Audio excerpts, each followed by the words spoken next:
es decir, Dios me encontró. Dios no está perdido, el ser humano está perdido. Pero Dios nos busca. Y ese encuentro con Dios ocurre de manera única. El encuentro que cada uno tiene con Dios es diferente. Yo no puedo decir para encontrarse con Dios tiene que ser así. Nicodemo se encontró con Jesús en una noche, pero se encontró con la samaritana al mediodía. Se encontró con Pablo mientras estaba yendo para Damasco, pero se encontró con Pedro a orillas del mar. El encuentro que tenemos con Dios es único y es diferente. Yo no puedo comparar mi experiencia de encuentro con Dios con la de otra. A veces Dios lo hace de manera asombrosa, a veces de manera silenciosa. A veces personas se encuentran con Dios en medio del dolor, otros lo encuentran en medio de la sonrisa. Algunos lo encuentran en medio del éxito, otros esperan el fracaso. Pero cada uno tiene una experiencia diferente. Y ese encuentro con Dios es producido ¿por quién? Por el Espíritu Santo. ¿Cuándo somos bautizados por el Espíritu Santo? Vamos a hablar primero qué significa bautismo. Bautismo viene del término baptizo, que significa dos cosas. La primera cosa que significa bautismo es sumergirse. O sea, no existe bautismo verdadero a menos que no haya sido sumergido en el agua. Y por ahí se han creado varios tipos de bautismos, ¿no? Bautismo por aspersión, bautismo por inmersión. Se puede llamar bautismo, pero no es un bautismo bíblico. Porque baptizar significa sumergir. El mismo término ya nos lleva a lo que realmente significa. Y número 2, bautismo también significa inicio, comienzo. Por eso cuando una persona es bautizada, pertenece a una iglesia y es marcada su comienzo en la iglesia. ¿Qué significa? Comienzo. Nosotros encontramos el apóstol Pablo, vamos a ver un texto que él dice, que todos, en 1 Corintios capítulo 12, que todos formamos parte del cuerpo de Cristo, porque todos hemos participado del bautismo. O sea, ¿qué cosa nos hizo formar parte del cuerpo de Cristo? El bautismo.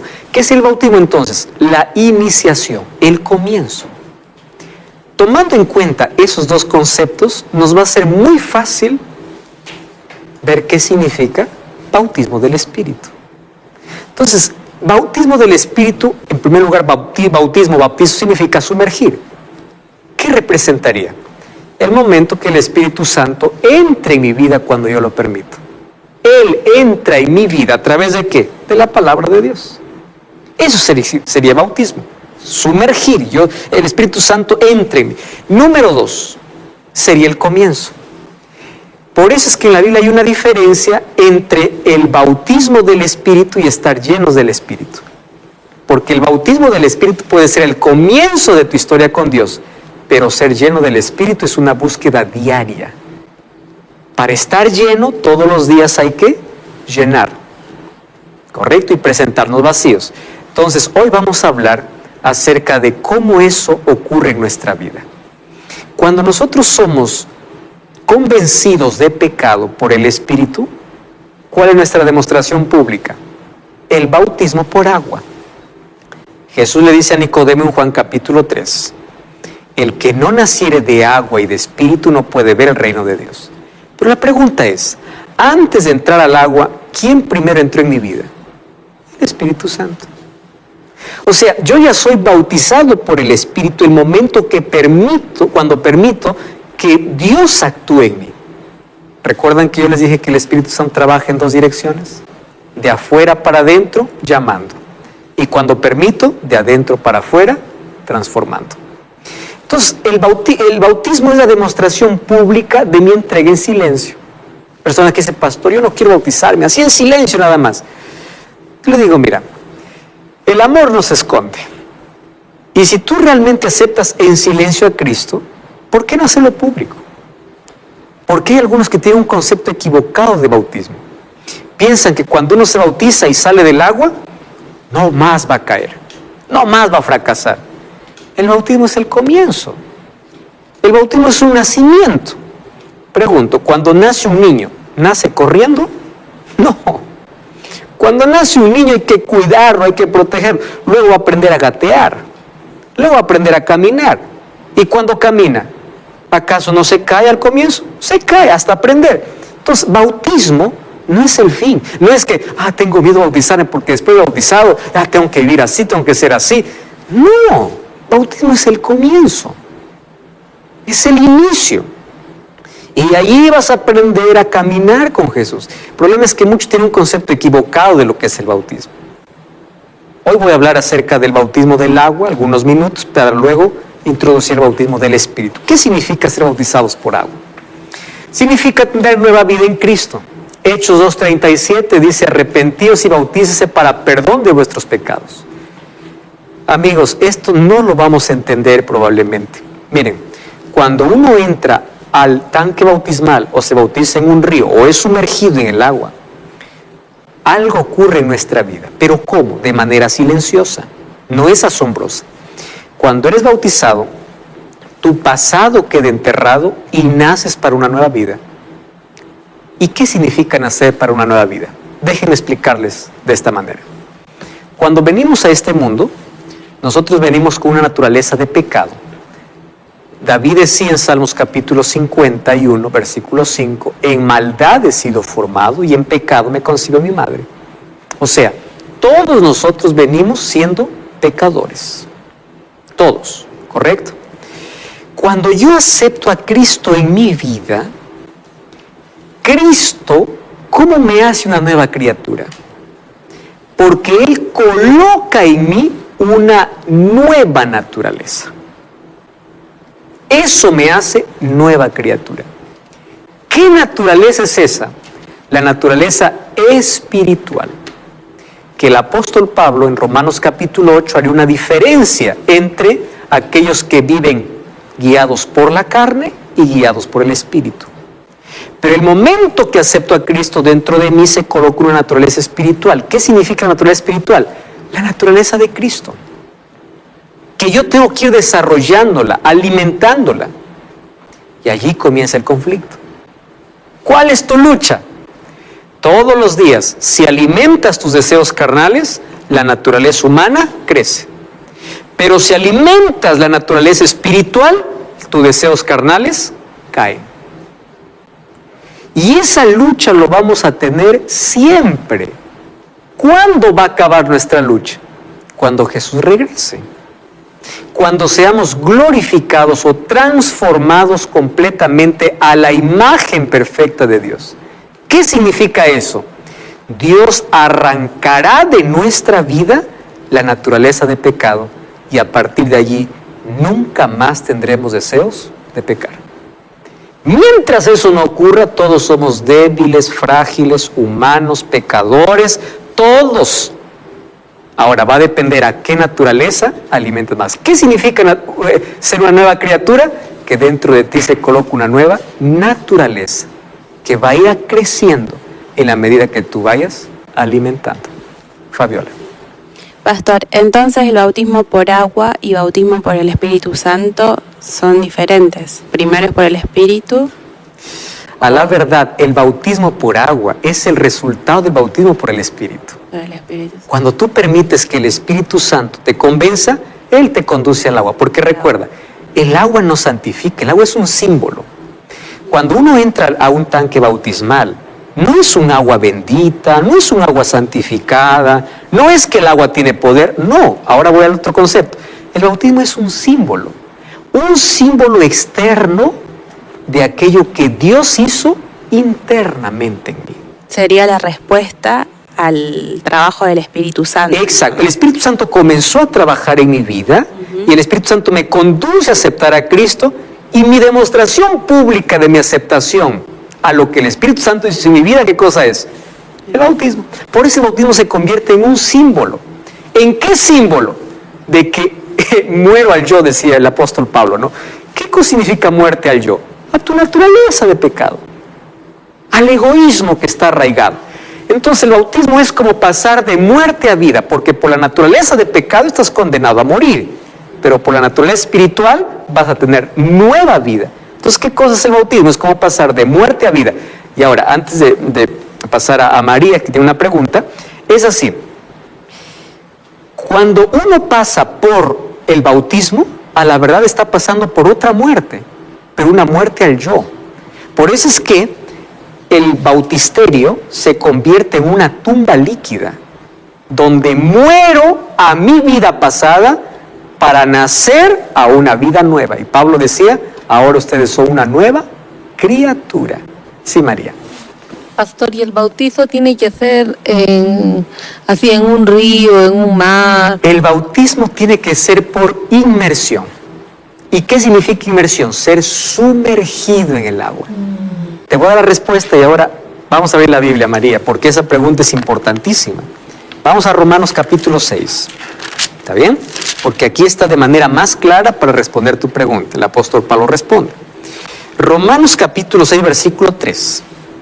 Dice así: ¿no sabéis que todos los que hemos sido bautizados en Cristo hemos sido bautizados en su muerte? ¿Cómo es esto? Miren el versículo 4. Porque somos sepultados con Él para muerte por el bautismo, a fin de que como Cristo resucitó de los muertos por la gloria del Padre, nosotros andemos en vida nueva. A ver, ¿qué cosa se hace cuando se bautiza? Por eso ahí viene la respuesta a la pregunta de María. Es el símbolo de ¿qué? De la muerte y la resurrección. Entonces, para morir hay que descender. Y para resucitar hay que subir. Por eso es que el bautismo verdadero, por la Biblia, no importa si es río, el mar, agua, recipiente, el símbolo del bautismo no depende del lugar, depende de la forma. Porque es el símbolo de la muerte y de la resurrección. Es un símbolo, morimos al pecado y nacemos para una nueva vida. O sea que también puede ser en un recipiente, así que le echan con una tacita. Ahora, ahí está el problema. Cuando te bautizas un recipiente y te colocan agua en la cabeza, ¿qué símbolo es ese? No es símbolo de muerte ni de resurrección. ¿Qué significa bautizo? Ser sumergido. ¿Entiendes? Vamos al símbolo de lo que significa. Entonces, por eso hay por lo menos 4 tipos, ¿no? 4 formas. Bautismo por aspersión, bautismo por infusión, bautismo por inmersión. Pero el bautismo que la Biblia me enseña es que el bautismo verdadero es por inmersión, donde una persona es sumergida en el agua. Entonces, cuando alguien viene a bautizar solamente con agua en la cabeza, puede llamarse bautismo, pero no es bautismo. No es bautismo bíblico. Pastor, ¿y la persona que se ha bautizado y se ha apartado de Dios, puede volver a bautizarse o solo...? Puede volver a bautizarse si en su conciencia sabe que es momento de renovar su compromiso con Dios. Y la Biblia habla de una forma de bautismo, una fe, un Dios y un bautismo. Está hablando de una forma verdadera de ser bautizados, de un bautismo que es del Espíritu. Porque recuerda, el bautismo por agua es la demostración pública del trabajo interno que Dios hace en mi vida.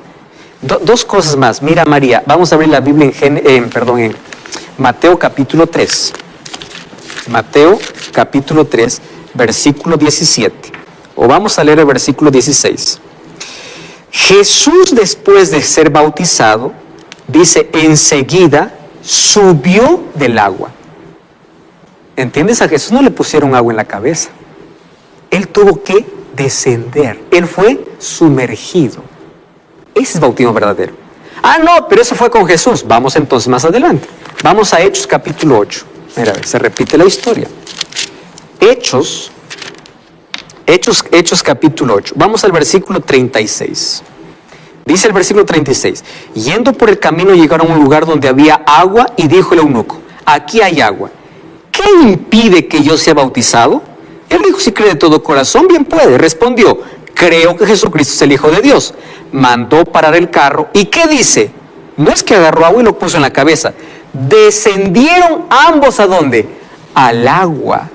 Felipe y el eunuco, y lo bautizó. Y después, ¿qué dice? Cuando subieron del agua, el Espíritu arrebató a Felipe. O sea, el bautismo verdadero en la Biblia tiene que ver con un símbolo de la muerte y resurrección de Jesús. Eso es pasar de muerte a vida. Muy bien, ese es un nuevo nacimiento. Más ahora, ¿qué cosa es el bautismo por el Espíritu? Ya dijimos que el bautismo por agua es simplemente la demostración pública de lo que el Espíritu Santo hace en nuestra vida. ¿Quién nos llevó a ser bautizados por agua? El Espíritu Santo. O sea, Él primero ya me bautizó a mí. Y ahí vamos a descubrir otros textos que por ahí son malentendidos. ¿Cómo es que una persona es bautizada por el Espíritu? Entonces, Hechos 6:3. Buscad pues entre vosotros a 7 varones de buen testimonio, llenos de sabiduría y llenos del Espíritu Santo y de sabiduría, quienes encarguemos en este trabajo. ¿Cómo sé que una persona está llena del Espíritu Santo? Miren, ve, está lleno de sabiduría y de buen testimonio. O sea, yo puedo decir que soy bautizado por el Espíritu, soy lleno por el Espíritu, ¿cuándo? Cuando mi vida refleja. ¿Y qué va a reflejar en mi vida? El fruto del Espíritu. Pastor, ¿y cuál es la diferencia entonces entre el bautismo y estar lleno del Espíritu? A ver, lo voy a explicar de manera, pero simple. El bautismo del Espíritu Santo es cuando te convence de pecado. ¿Qué significa bautismo? Comienzo, es el inicio del trabajo en tu vida. ¿Y qué significa ser lleno del Espíritu Santo? Es cuando el Espíritu Santo vive en ti. O sea, el Espíritu Santo te puede convencer de pecado, pero puede ser que de ahí sigas eligiendo vivir tu vida. Aceptas a Jesús por un momento, pero hay ese tipo de cristiano, ¿no? Yo amo a Jesús, pero una vez por semana. Yo amo a Jesús, pero no lo busco. O sea, yo estoy apartándome del trabajo del Espíritu. El Espíritu Santo me pudo haber bautizado, pero no estoy lleno del Espíritu. Entonces, ilustrando más o menos el asunto. El bautismo del Espíritu es como cuando el Espíritu Santo llega al ser humano como un invitado. Pero ser lleno del Espíritu es cuando el Espíritu Santo se queda a vivir, no más como invitado, sino como dueño de tu vida. ¿Se entiende la diferencia? En primer lugar es como un invitado. Viene, pero en cualquier momento se va y tú lo puedes sacar. ¿Y cómo se saca? Cuando uno se distrae de las cosas espirituales. Pero cuando estoy lleno es cuando el Espíritu Santo ya hace su morada en mí. Por eso Jesús habló a sus discípulos. Él mora en vosotros. Él está. O sea, ustedes permiten que Él viva en ustedes. El Espíritu Santo siempre está con ustedes. ¿Y de quién depende de que siempre esté? Que nosotros lo busquemos diariamente. Ahora, miren Efesios 5:18. Y acá hay una ilustración media extraña, ¿no? El apóstol Pablo ahora habla de ser llenos del Espíritu. Dice así: no os embriaguéis con vino, en el cual hay disolución, antes bien ser llenos del Espíritu Santo. Este es un tipo de lenguaje, de comunicación, donde se coloca dos cosas en contraposición. Aquí usa dos figuras contrarias.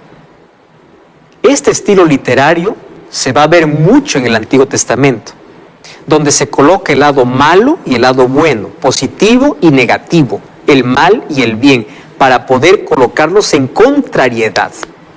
Pablo utiliza ese lenguaje, y él utiliza el símbolo de un borracho y el símbolo de uno que está lleno del Espíritu. Dice, primero, no os embriaguéis con vino. No, es una orden.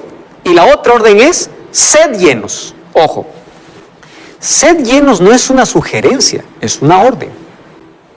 Sean llenos del Espíritu. ¿Y por qué hace esa comparación de un borracho con el Espíritu? Por una razón simple. ¿Cuál es la razón? Un borracho, un embriagado, para que esté borracho, tiene que vivir, ¿qué cosa? Los efectos del alcohol. Entonces, cuando alguien bebe alcohol, ¿qué hace el alcohol? Comienza a alterar todo su cuerpo.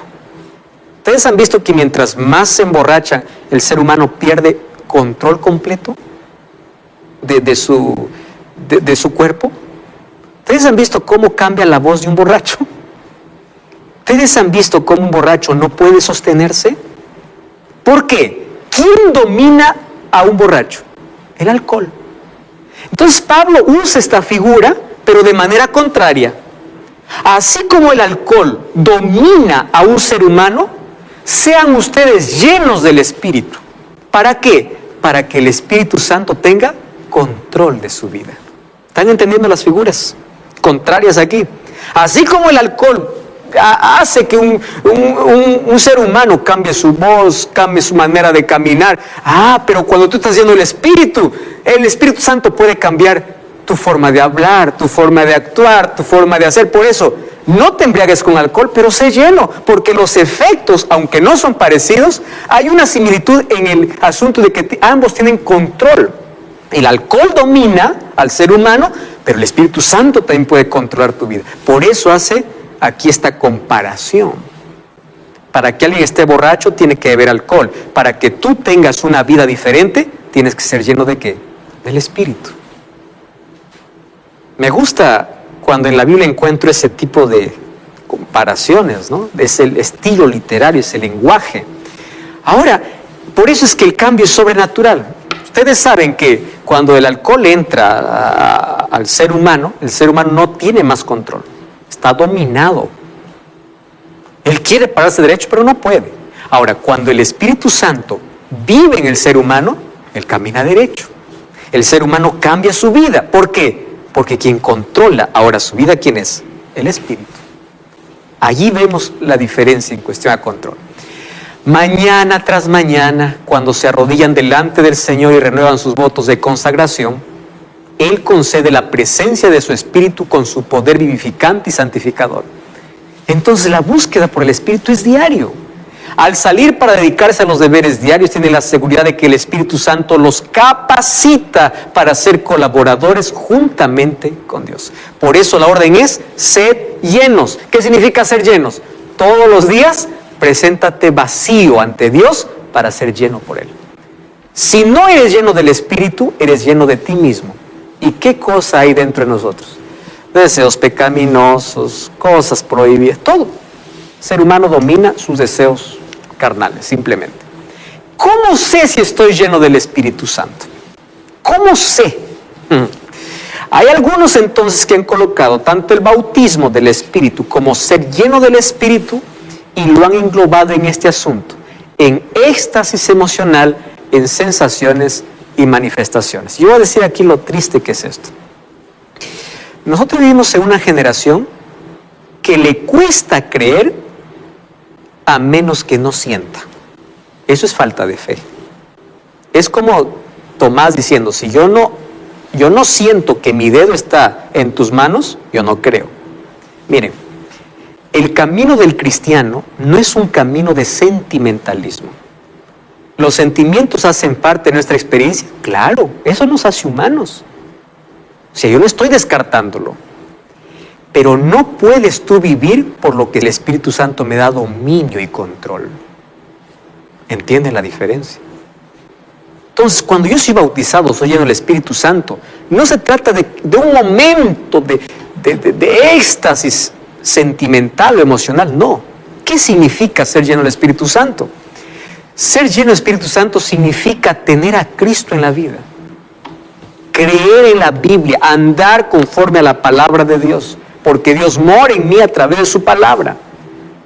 Pastor, pero ¿cómo en el Pentecostés allí empezaron a hablar lenguas? Si ustedes se dan cuenta, después del Pentecostés hubieron pocas manifestaciones donde continuaron hablando lenguas, pero una vez más, hablar lenguas en el Pentecostés fue por una necesidad. ¿Cuál era la necesidad? De predicar el Evangelio. Después no hubo más así, ese tipo de manifestaciones. ¿Quieren para hacerles un ejemplo? ¿Jesús era lleno o no era lleno del Espíritu Santo? Muéstreme un texto bíblico donde Jesús hablaba lenguas. No era necesario. Juan, ¿era lleno o no era lleno del Espíritu Santo? Era lleno. Muéstreme un texto bíblico donde Juan hablaba lenguas. ¿Se dan cuenta que ser lleno del Espíritu Santo no es un momento donde se manifiesta un don? El Espíritu Santo se manifiesta en la vida a través de Cristo viviendo en mí, permitiendo que su palabra sea mi guía. Entonces yo soy lleno del Espíritu Santo cuando todos los días me lleno de la palabra, cuando me lleno en la oración, cuando voy a la presencia de Dios, cuando Cristo es traído a mi vida. Ahí soy lleno del Espíritu Santo. Y el Espíritu Santo a veces trabaja de manera asombrosa y a veces de manera silenciosa. Entonces, por eso es comparada como el viento.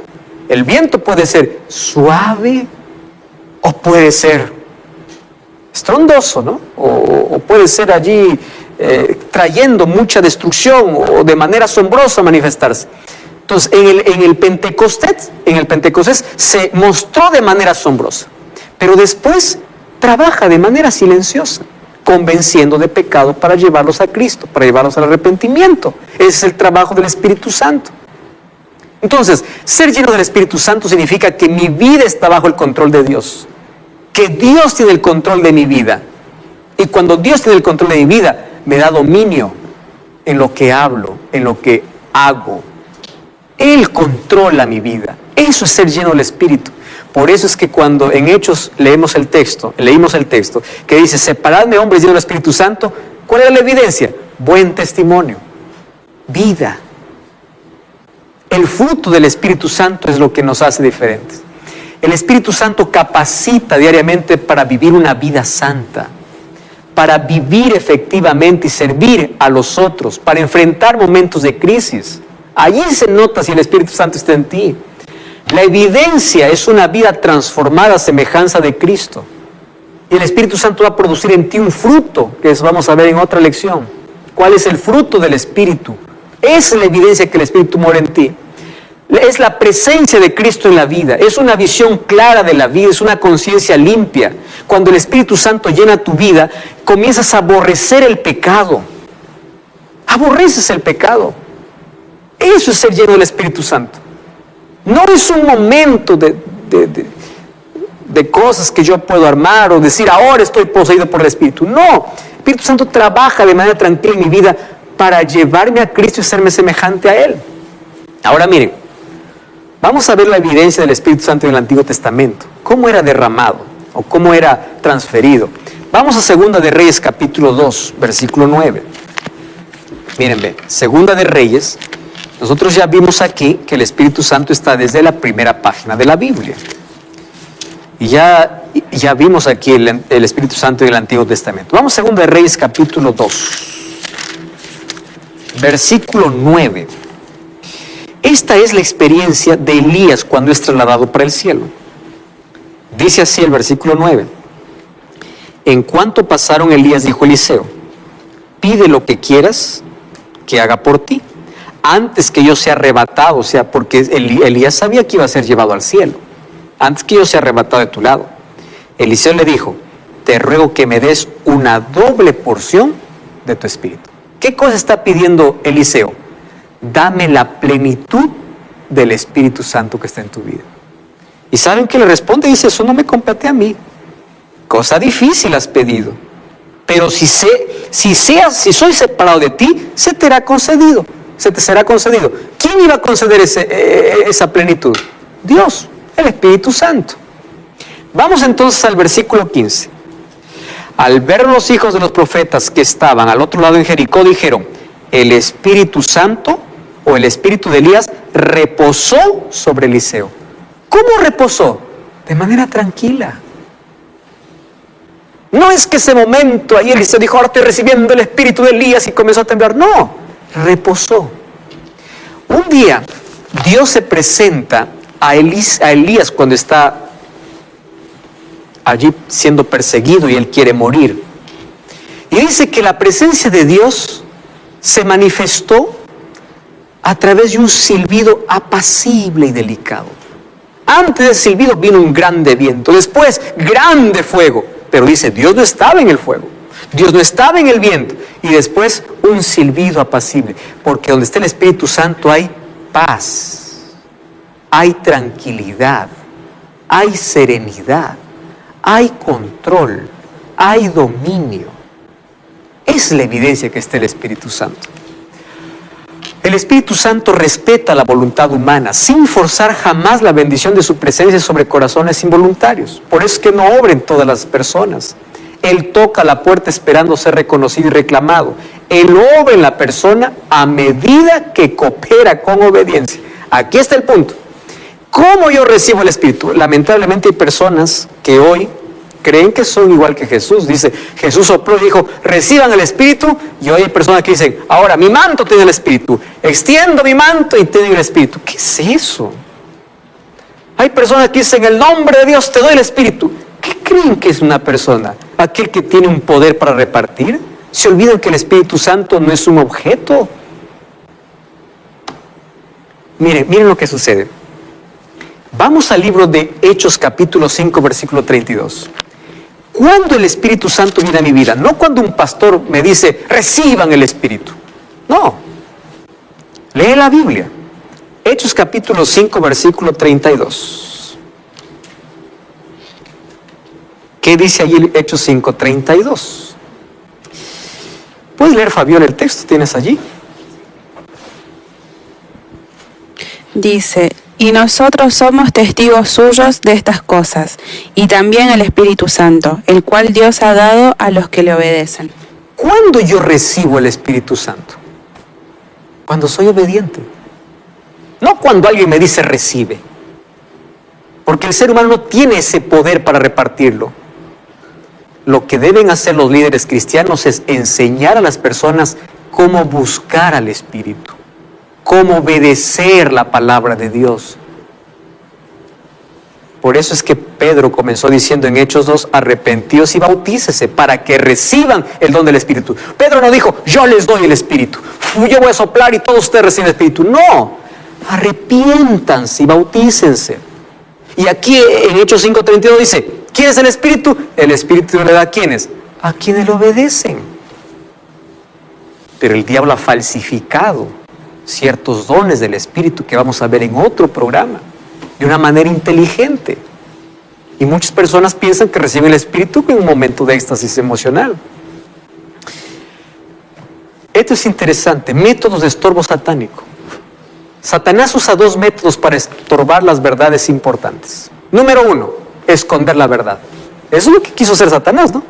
Durante mucho tiempo encarceló la Biblia, encadenó la Biblia, el pueblo vivió en oscuridad en la Edad Media. Pero cuando no pudo más esconder la verdad, ahora ¿qué cosa hace? Confundir la verdad con la mentira. Y es por eso que la manifestación del Espíritu Santo por mucho tiempo estuvo escondida. Pero luego empezó el interés por investigar más, por profundizar más. ¿Quién es el Espíritu? ¿Qué hace el Espíritu? Y ahí apareció el otro extremo. Satanás desviando de lo que es verdadero y llevándole a otro extremo. Y es interesante conocer esta historia. Por ejemplo, el movimiento pentecostal surgió justamente como un rechazo a lo que antes se decía, ¿no? Por ejemplo, antes la idea era, la salvación viene por la iglesia. Se levanta el protestantismo y dice, no, la salvación es solo por gracia y punto final, es solamente gracia. Muy bien, no era por la iglesia, es solamente por gracia. ¿Estaba en lo correcto? Sí, pero se fueron a tal extremo que se olvidaron de la santificación. ¿Y qué es la santificación? Una vida de obediencia, una vida llena del Espíritu Santo. Y luego apareció otro movimiento. Nos olvidamos de la santificación, somos salvos por la gracia y la santificación. Y ahí apareció un término. Necesitamos una santificación inmediata. ¿Y cómo es una santificación inmediata? Es que el Pentecostés tiene que repetirse siempre. Y eso no está en la Biblia. No está. Porque el Espíritu Santo no trabaja así. Y ahí comienza ese movimiento, ¿no? Es la santificación inmediata. Entonces, todo aquel que no habla lenguas no tiene el Espíritu. ¿De dónde salió eso? Porque la Biblia dice que el don de lenguas es un don, no es un fruto del Espíritu. Y los dones son repartidos por el Espíritu y da a cada uno diferente como Él quiere. Entonces, no todos deben tener el mismo don. Todos deben tener el fruto del Espíritu. ¿Cuál es el fruto? Amor. A Dios, al prójimo. Es una vida reflejando el amor de Cristo. El misterio de Belén es incomprensible, que es cómo se forma un cuerpo para el Hijo de Dios bajo el poder del Espíritu. Eso es un milagro. Pero el mismo Espíritu que ahora venga a morar en cuerpo del ser humano pecador, ese es un misterio supremo de la gracia. Y cuando Él mora en mí, es donde me separa del pecado. Por eso Pablo dice en 1 Corintios 6:19, no ignoréis que ustedes son el templo del Espíritu Santo. Cuiden su cuerpo, cuida tu salud, Practica hábitos saludables. Abandona lo que perjudica a tu cuerpo. Hay personas que dicen, pastor, ¿pero por qué? La Biblia está llena de prohibiciones, que debo comer, que no debo comer. No se trata de eso. Se trata de una verdad mayor. Yo soy el templo del Espíritu. Y el templo merece un lugar limpio, un lugar sano. Para eso debo practicar hábitos saludables. Debo cuidar la parte física y la parte mental. ¿Por qué? Porque soy la morada del Espíritu. ¿Cómo el Espíritu Santo se comunica conmigo? A través de su palabra. Y su palabra, ¿cómo se es guardada en mí? A través de mi mente. Entonces, una mente cansada, ¿cómo quiero que el Espíritu Santo me hable? Si yo duermo solamente 5 horas, porque estoy haciendo otras cosas. Si yo no hago ejercicio, porque el ejercicio es el descanso de la mente. Si yo no me oxigeno el cuerpo con agua, si yo no tomo aire puro, entonces yo no estoy cuidando mi cuerpo. Pero tampoco estoy cuidando mi mente. ¿De qué estoy llenando mi mente? ¿De qué cosas? ¿Y cómo quiero que el Espíritu me hable entonces? ¿Se dan cuenta que nosotros llegamos a ser templo del Espíritu cuando tomamos conciencia que somos templo y empezamos a cuidar nuestro cuerpo y nuestra mente? Porque ahora valorizamos y queremos que el Espíritu Santo esté ¿dónde? En nuestra vida. Desde las edades eternas había sido el propósito de Dios que todo ser creado fuese un templo para que Él habitase. Lamentablemente, por el pecado, eso no fue posible. Mas, a través del Espíritu Santo, una vez más llegamos a ser el templo de Dios. Jesús es nuestro ejemplo. Cada una de sus acciones corporales, procesos mentales, fue motivada por el Espíritu. Ustedes acompañan el misterio de Jesús, dice, el Espíritu lo llevó al desierto. El Espíritu apareció ¿dónde? En el bautismo. El Espíritu le llevó, o sea, Él como ser humano vino a enseñarnos qué significa ser guiados por el Espíritu. Como ser humano. Él nos enseñó a tener un relacionamiento con Él. Su nacimiento, crecimiento, ministerio, milagro, resurrección, organización de la iglesia, fueron las operaciones del Espíritu Santo. Esta unción completa hizo de Jesús lo que llegó a ser como hombre. Recuerdan que cuando Jesús vino a ser como hombre, ¿correcto? Tuvo nuestra humanidad. Claro, no era así exactamente 100% igual que nosotros, porque no tuvo la naturaleza pecaminosa, pero Él vino a vivir como hombre. Ahora, ¿quién dirigió la vida de Cristo? El Espíritu Santo. Todas sus acciones eran motivadas por el Espíritu Santo. De esa manera el Espíritu Santo quiere vivir en nosotros. Entonces, ser llenos del Espíritu Santo significa estar bajo la dirección, bajo el dominio, bajo el poder y bajo el control del Espíritu Santo. Linda promesa hizo Jesús en Lucas 11:13, porque el Espíritu Santo es ofrecido, dice, para todos los que le piden. Qué interesante, nosotros tenemos que pedir, y eso tenemos que hacerlo diariamente. Miren, abran la Biblia, Lucas capítulo 11, versículo 13. Ese texto es impresionante. Lucas 11:13 dice así: si vosotros siendo malos sabéis dar buenas dádivas a vuestros hijos, ¿cuánto más vuestro Padre Celestial dará el Espíritu Santo a quienes le pidan? ¿Cómo soy bautizado? ¿Cómo soy lleno del Espíritu Santo? Recuerden, cuando soy convencido por Él. ¿Cómo más soy bautizado y lleno del Espíritu Santo? Cuando Él guía mi vida. Él me da control. Él controla mis acciones. ¿Cómo soy lleno del Espíritu Santo? Cuando le pido en oración a Dios todos los días que me llene de su poder. No en una iglesia simplemente. No en un lugar específico, a solas. Porque Él está dispuesto a dar. El apóstol Pablo decía en Romanos 8:9, vosotros no vivís según la carne, sino según el Espíritu. ¿Se dan cuenta? ¿Qué significa eso? Si es que el Espíritu de Dios mora en vosotros, y si alguno no tiene el Espíritu de Cristo, pues no es de Él. ¿Y cuándo mora en mí? Cuando yo le permito actuar, trabajar. Todos los días yo estoy en constante oración, estudio la palabra de Dios, me habla a través de la palabra, me habla a través de la conciencia, me habla a través de humanos que Dios usa. Él me habla